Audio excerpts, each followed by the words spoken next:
वाले को बात समझा पा रहे हो, चाहे आप हिंदी में बात कर रहे हो, चाहे मारवाड़ी में बात कर रहे हो, चाहे राजस्थानी में बात कर रहे हो, चाहे उर्दू में बात कर रहे हो, किसी को लैंग्वेज में बात कर रहे हो, लैंग्वेज से कोई बैरियर नहीं है कि आपको कम्युनिकेशन स्किल का मतलब ये नहीं है कि आपको इंग्लिश आनी चाहिए, सामने वाले को इंग्लिश समझा रहे हो। नहीं, कम्युनिकेशन इसका मतलब होता है कोई सी लैंग्वेज में बात कर रहे हो, सामने वाला कितना समझ पा रहा है।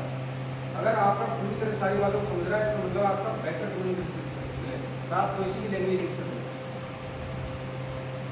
आप इंग्लिश बोल रहे हो, सामने वाले को समझ नहीं आ रहा, चाहे आप उर्दू बोल रहे हैं, कोई भी लैंग्वेज बोल रहे हो, सामने वाला समझ नहीं पा रहा है, इसका मतलब आपका कम्युनिकेशन जीरो है।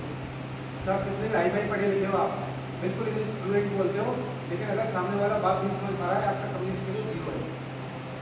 तो आप बोल सर मेरे को इंग्लिश इतनी अच्छी से आती है, मैं वहाँ से पढ़ाऊँ यहाँ से पढ़ाऊँ, उसका कोई मतलब नहीं है अगर आप सामने वाले को समझा नहीं पा रहे हो। तो कम्युनिकेशन स्किल का मतलब कोई भी स्किल होता है, जैसे आपका बॉडी लैंग्वेज का कोई भी पर्सनैलिटी स्किल है, वो भी क्या है, अगर आप सामने वाले को इंप्रेस नहीं कर पा रहे हो, कोई ऐसी ड्रेसअप पहन रखी सामने वाले को बिल्कुल इंप्रेस नहीं करे, सोचा नहीं कोई बच्चे को ले लेना उसके लिए आए उसकी रिप्लेसमेंट के लिए, अगर आपको सामने वाले को नहीं कर पा रहे, बच्चे भी मेहनत से नहीं कपड़े पहनने के यूनिफॉर्म पहनने के, उसका मतलब आप इतनी बड़ी पहना आप 5,000 शर्ट पहन के जाओ, भले कपड़े सस्ते हो लेकिन सामने वाले को इफेक्ट करनी चाहिए, कितना इफेक्ट करिए वही स्किल होता है।